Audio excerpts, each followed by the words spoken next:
Football is supposed to be the simplest sport on earth. There's one ball, 2 goals, 22 players, put the ball in the net more times than the other team. Done. Except it's not. Because somewhere along the way, football decided to add rules that make even lifelong fans stop and say, wait, what? What the? 1 minute, a goal counts. The next minute, the referee is pointing at someone's elbow from 3 replays ago. One player accidentally sneezes near the goalkeeper. Apparently that's a foul now. And oh boy, don't even get me started on offside. Today, we're looking at the weirdest, most confusing football rules, and more importantly, why they actually exist. Because believe it or not, most of these crazy rules weren't made for no reason. Offside, the rule that starts civil wars. Let's begin with the king of confusion, offside. If you've ever watched football with someone who's new to the sport, you've probably heard this. Why was that goal canceled? Here's the simplest explanation. Imagine you're playing hide and seek, but before the game starts, you secretly stand right next to the finish line. Bit unfair, isn't it? That's basically what offside tries to stop. Attackers can't just wait beside the goalkeeper all game, hoping someone kicks the ball to them. They have to time their run. Simple in theory, but in reality, VAR zooms in until they're checking whether someone's left toenail was offside. 1 centimeter, goal canceled. Millions of people suddenly become geometry experts.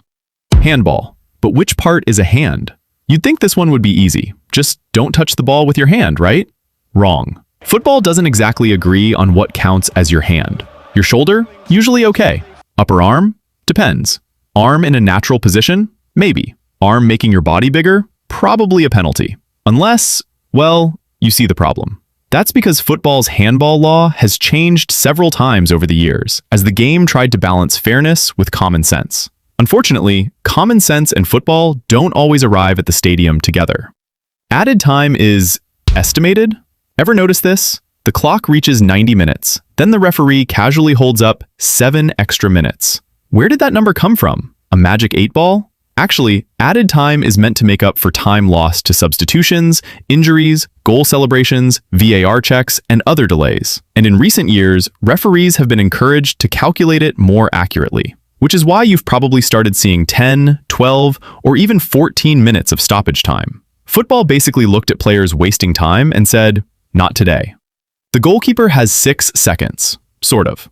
Here's one many fans don't even know exists. Technically, goalkeepers are only supposed to hold the ball for about 6 seconds before releasing it. Sounds reasonable, except have you ever actually counted? 1, 2, 3? By the time you reach 12, the goalkeeper is still standing there like he's waiting for a bus. The rule exists to stop time wasting, but referees have traditionally enforced it very loosely. So yes, it is a real rule. And no, it doesn't always feel like one. You can be offside without touching the ball. Now this one breaks people's brains. Imagine a player is standing in an offside position. The ball goes past them. They never touch it, but still, the referee still blows the whistle. How? Because offside isn't only about touching the ball. If you're blocking a defender's view, interfering with play, or affecting an opponent's ability to defend, you can still be penalized. Translation? Sometimes doing almost nothing is still doing something.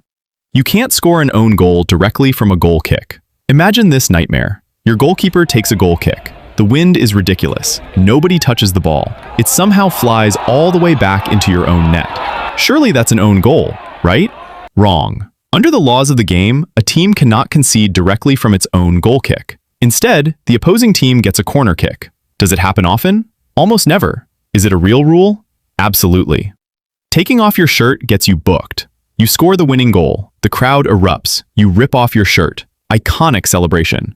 Yellow card. Why? Because football authorities wanted consistent rules around celebrations and to avoid delays, crowd issues, and messages displayed on undershirts. Fans still think it's one of the funniest automatic yellow cards in sports. You create the greatest moment of your career, then being punished for being too happy.